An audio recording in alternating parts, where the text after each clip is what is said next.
Bangladesh is on edge after Sheikh Hasina's death verdict sparked nationwide unrest. In the US, Donald Trump is signaling a possible F-35 jet sale to Saudi Arabia. The UN has approved a new Gaza peace plan. Back home, Umar Nabi's martyrdom ops video has intensified Red Fort blast probe, even as Mahbooba Mufti's remarks trigger fresh political controversy. Plus, Canada now calls India a key trade partner.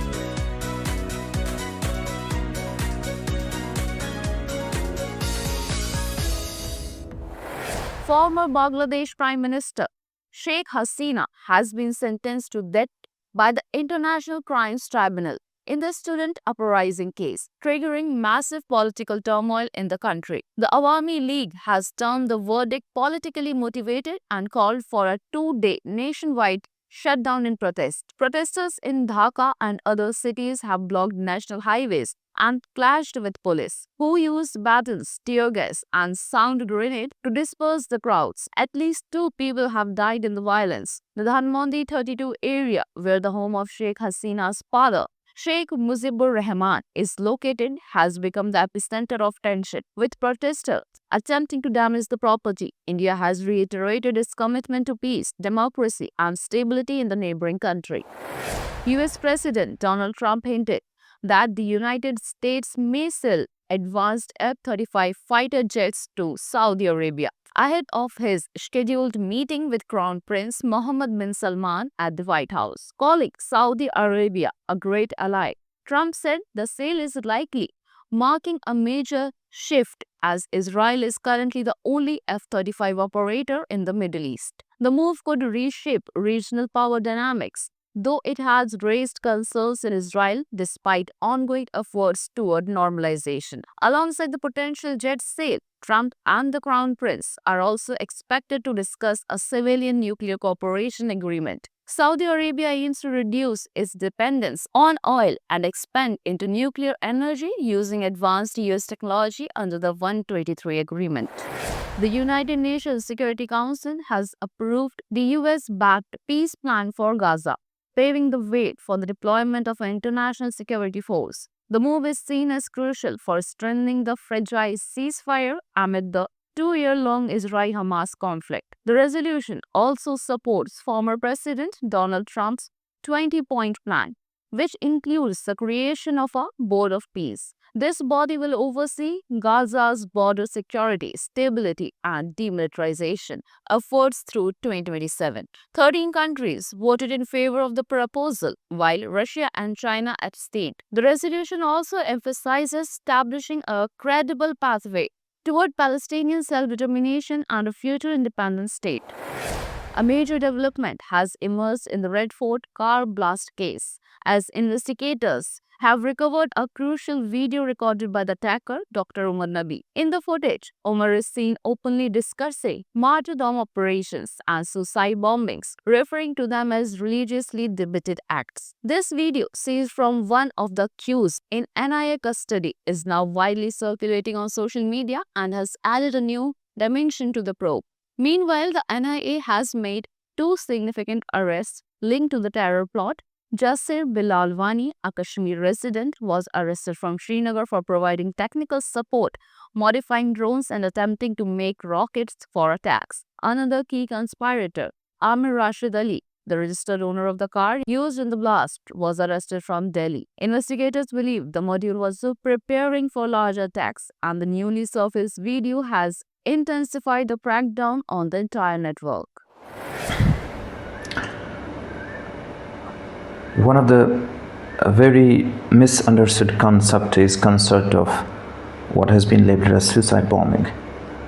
It is martyrdom operations, and it is being known in Islam. There are multiple contraindications, but there are multiple arguments that have been brought against it.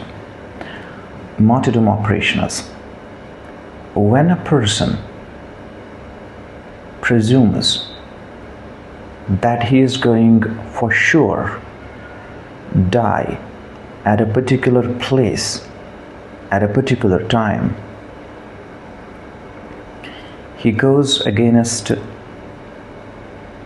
the presumption that a particular is going to die in a particular situation. It's not, we don't have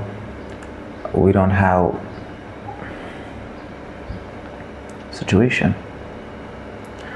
PDP chief Mehbooba Mufti sparked controversy with her remarks on the Red Fort blast, saying that Kashmir's troubles echoed before the Red Fort and that the incident exposes the failure of the central government's policies.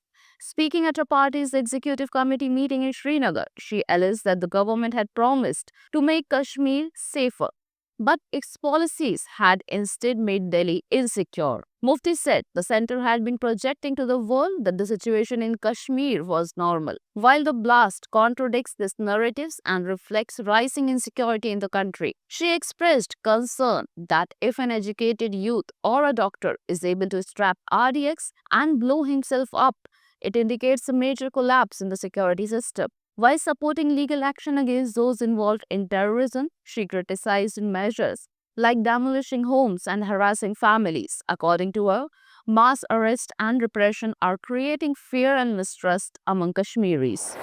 RJD chief Lalu Prasad Yadav has finally spoken on the growing feud within his family following the party's poor performance in the Bihar Assembly elections, calling it an internal family matter. Lalu assured party leaders that he would handle the situation himself and urged them to stay focused on Bihar's issues, not his household disputes. The conflict erupted after his daughter, Rohini Acharya, accused her brother Tejasvi Yadav and his aides of harassment, claiming she was forced to quit politics and leave the family home. Her allegations triggered further turmoil, with several sisters leaving the Patna residence. Despite the controversy, Tejasvi was unanimously chosen as leader of the opposition, even as questions over his aide's influence deepened the crisis.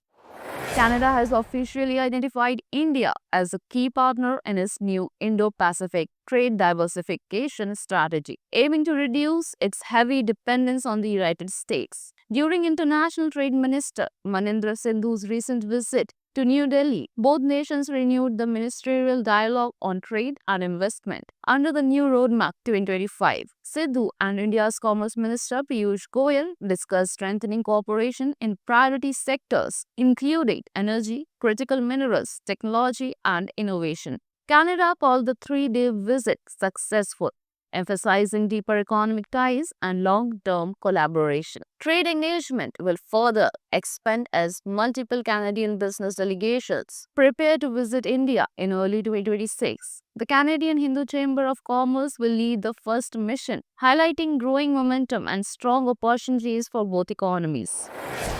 The Trump administration has filed a lawsuit against California over new state laws that ban federal officers from wearing face coverings and require visible identification during operations. The administration argues that these laws violate the Constitution's Supremacy Clause, which gives federal authority precedence over state law, and claims the rules endanger federal agents. Attorney General said officers risk their lives every day and should not be exposed to harassment or doxing. The Department of Justice called the laws part of California's No Secret Police Act and No Vigilance Act, an unconstitutional attempt to control federal law enforcement. California Governor Gavin Newsom had signed the laws in September, making California the first state to prohibit most facial coverings for local and federal officers, including immigration agents. The laws, taking effect in January, require agents to display clear identification, though undercover and protective gear remain exempt.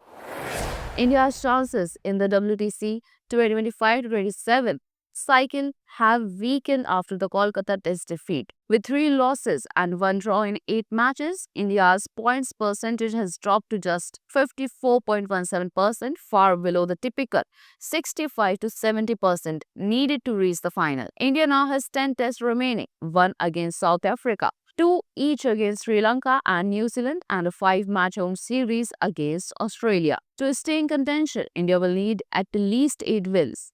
Home conditions may boost their prospects, but even a single mistake could be costly. Nana Avatar, India's first AI actress, is making headlines. Created by Avatar Meta Labs, she is designed with Indian emotional cues, family values, and youth-centric communication styles. Initially launched as an AI influencer, Nana has now debuted in acting through the micro-drama series Truth and Lies, featuring alongside human actors. The 8-episode series is available on her official Instagram handle with over 350,000 followers. Nana is being praised for her natural expressions and unique digital performance. For more such global updates, subscribe to our channel, press the bell icon, and do visit our website.